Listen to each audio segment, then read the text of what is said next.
부모님들은 자녀들에게 무엇을 물려줄까, 얼마나 많이 물려줄까 고민이 많으십니다. 부모님 자신이 좀 쓰시라 이렇게 해도 자녀에게 더 물려주고 싶은 마음에 못 쓰시죠. 근데 여러분, 우리가 물려줄 최고의 유산이 무엇입니까?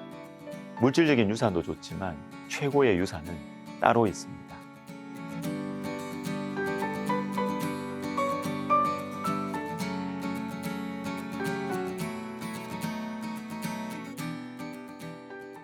잠언 14장 26절은 우리가 자녀에게 물려줄 수 있는 최고의 유산을 말해줍니다. 여호와를 경외하는 자에게는 견고한 의뢰가 있나니 그 자녀들에게 피난처가 있으리라. 우리 자녀들이 안전하게 살았으면 좋겠습니다. 고난을 하나도 겪지 않을 수는 없겠지만, 실패를 한 번도 안 할 수는 없겠지만, 어려움 속에서도 무너지지 않고 안전하게 살면 좋겠어요. 이것을 위해서 우리가 할 수 있는 것이 있습니다. 자녀들에게 피난처를 줄 수 있는 길이 있는데 우리 자신이 여호와를 경외하는 것입니다. 저와 여러분이 여호와를 경외하며 살 때 우리 자녀들이 험한 인생길에서 만날 크고 작은 어려움들을 안전하게 통과할 수 있는 피난처가 생기는 것입니다. 우리 자신이 여호와를 경외하며 사는 것이 자녀들에게 주는 최고의 유산이죠.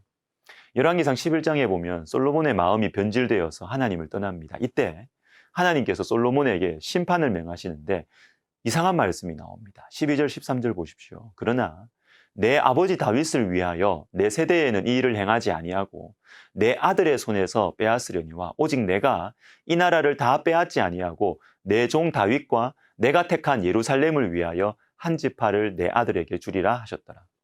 내 아버지 다윗을 위하여, 내 종 다윗과 내가 택한 예루살렘을 위하여 솔로몬을 완전히 무너뜨리지는 않으시겠다.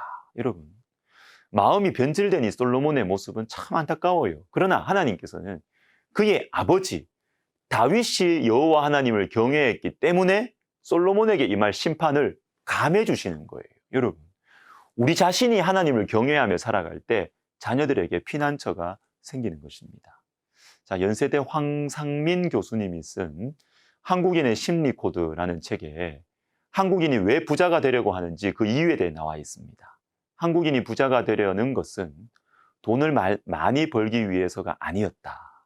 부자가 되고 싶은 것은 자신이 사회에서 인정받을 수 있고 이와 더불어 자녀가 높은 계층에 속하길 바라기 때문이었다. 진짜 부자는 자녀 또는 후손에게 부를 물려줄 수 있어야 한다는 믿음이 있었다. 후손을 부자로 만들지 못하는 부는 의미가 없다고 믿는 심리가 깔려있다. 돈은 나와 나의 자녀 그리고 자손을 유지 발전시키는 사회 신분의 토대였다. 이게 한국 사람들의 심리였다는 것이죠. 여러분, 우리는 어떤가요? 우리가 물려줄 수 있는 최고의 유산은 무엇입니까? 여호와를 경외하는 자에게는 견고한 의뢰가 있나니 그 자녀들에게 피난처가 있으리라. 나 자신이 여호와를 경외하며 살아가는 것이 자녀들을 위한 최고의 유산이라는 사실을 믿는 믿음이 우리 안에 생겨나면 좋겠습니다. 이 믿음이 생기면 우리의 삶이 달라질 거예요. 시편 119편 56절의 인생관을 가지고 살아갑니다. 내 소유는 이것이니 곧 주의 법도들을 지킨 것이니이다. 내가 물려줄 수 있는 소유, 재산은 내가 주님의 법도를 지키는 것이 내 재산이라는 거예요. 그리고 디모데후서 4장 7절이 최종적인 우리 인생의 목표가 될 겁니다. 나는 선한 싸움을 싸우고 나의 달려갈 길을 마치고 믿음을 지켰으니. 내 인생이 얼마 남지 않았구나. 이걸 알 때 재산을 지켜야지 이렇게 하거나 명예를 지키려는 것이 아니라 믿음을 지키는 것이 인생의 최종적인 목표가 되는 것입니다. 엘리야는 영적인 아들에게 최고의 유산을 물려줬습니다. 여러분, 두 말씀을 한번 비교해서 보겠습니다. 엘리야, 엘리사. 열왕기상 17장 1절과 열왕기하 3장 14절. 길르앗에 우거하는 자 중에 디셉 사람 엘리야가 아합에게 말하되 내가 섬기는 이스라엘의 하나님 여호와께서 살아계심을 두고 맹세하노니 내 말이 없으면 수년 동안 비도 이슬도 있지 아니하리라 하니라. 자, 그 다음에 엘리사에 관한 말씀입니다. 열왕기하 3장 14절. 엘리사가 이르되 내가 섬기는 만군의 여호와께서 살아계심을 두고 맹세하노니. 똑같아요. 엘리야와 엘리사가 똑같이 내가 섬기는 여호와라고 고백해요. 그런데 이 말씀을 직역하면 내가 그 앞에 서 있는 여호와라는 뜻이에요. 엘리야가 하나님 앞에서 살았고 영적인 아들인 엘리사가 그 모습을 봤어요. 우리 스승님은 하나님 앞에서 사셨다. 나도 그렇게 살아야지.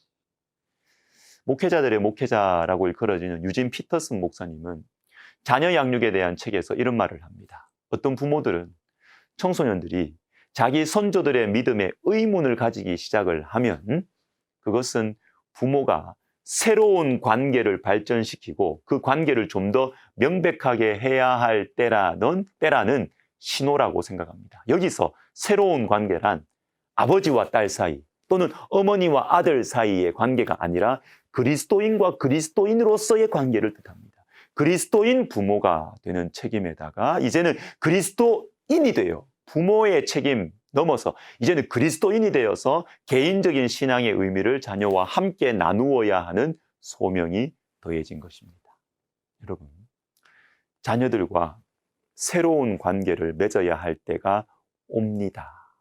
부모로서의 관계를 맺는 것이 아니라 그리스도인으로서 자녀를 대해야 하는 때가 오는 것입니다. 그리고 이것은 소명입니다. 내가 낳아주고 길러주고 공부시켜주고 여기에서 끝이 아니고 그리스도인으로서 자녀들 앞에 서야 하는 것은 소명입니다. 해도 되고 안 해도 되는 것이 아니라 자녀들을 위해서 우리 자녀들에게 안전한 피난처를 주기 위해서 내가 반드시 해야 하는 소명, 내가 그리스도인이 되는 것입니다. 물론 쉽지 않습니다. 기도해야겠습니다.